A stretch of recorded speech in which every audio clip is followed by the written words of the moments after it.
तो हम बापू के चरणों में यही निवेदन करेंगे कि कभी समय मिले बापू तो बागेश्वर बालाजी के दर्शन करने भी पधारना। हमारी सामर्थ्यता तो नहीं है बुलाने की कभी, लेकिन लोक व्यवहार में यही कह सकते हैं आप तो हनुमान जी के साथ सदैव रहते हैं, हनुमान जी आपके साथ रहते हैं। तो कभी बागेश्वर वाले बालाजी अगर आपको अंतर मन में प्रेरणा देवें तो ज़रूर पधारना। तो ये चाह है, चाहे तो बढ़ती रहेगी। अभी हम बुलाने को कहेंगे, फिर कथा को कहेंगे। हाँ, न जाने क्या क्या कहेंगे। एक महापुरुष कहते थे, चाहे पैसों से आनों में आती रही, चाहे आनों से रुपया बनाती रही, चाहे रुपयों से नोट बुनाती रही, चाहे नोटों से कोठी चुनाती रही, चाहे कोठी में मोटर मंगाती रही, चाहे मोटर से होटल में जाती रही, चाहे होटल में बोतल खुलाती रही, चाहे क्या क्या न करती कराती रही। चाहे पाली जिन्होंने वो पीले हुए, चाहे छोड़ी जिन्होंने वो रसीले हुए, चाहे जी से लगी जी जरा हो गया, चाहे हरि से लगी जी हरा हो गया। अब एक ही चाहे हमको चाहिए, वो अगर चाहे तो फिर क्या चाहिए। हनुमान जी चाहे तो क्या चाहिए। तो हम तो यही कहेंगे जो हनुमान जी चाहें। और बापू के लिए हमारे पूज्य दादा गुरु का एक श्लोक है, अगर बापू की आज्ञा है तो सुनाऊं।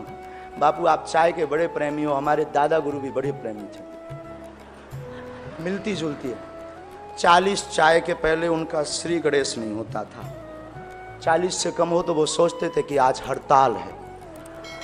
उनसे बोला जाता था कि नहीं नहीं दूध नहीं है, तब उनसे कहते थे कि इतनी चाय क्यों पीते हो। जिनकी शरण में ये दास रहा, जिसके कारण ये दास आपके सामने खड़े होने लायक बना है, या जिनके कारण इस दास के मुख में वाणी की सामर्थ्यता है, वो दादा गुरु कहते थे, केटली गर्भ संभूतम शक्कर पत्ती मिश्रतम कप मध्य विराजते देवी ओम चाय चंडकाय नमो नमः।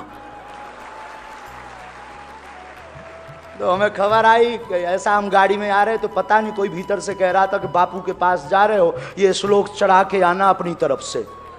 हमने कहा अगर ना चढ़ाऊं तो बोले आकर के फिर मार चमीटा लाल करूंगा।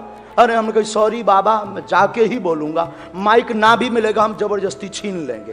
कहेंगे बापू बेट केटली गर्भ संभूतम शक्कर पत्ती मिश्रतम कप मध्य विराजते देवी ओम चाय चंडकाय नमो नमः।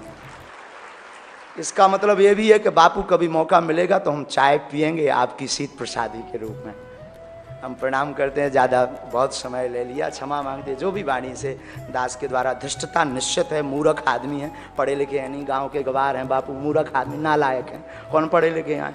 बहुत अब गुरु कृपा हो गई सो आपके सामने खड़े हो गए। चरणन में बारंबार प्रणाम कर रहे हैं, पूज्य महाराज जी के चरणन में बारंबार प्रणाम कर रहे हैं। आप सबको बागेश्वर धाम की, सन्यासी बाबा की, पूज्य बापू जी महाराज की, अपने अपने मताई बाप की।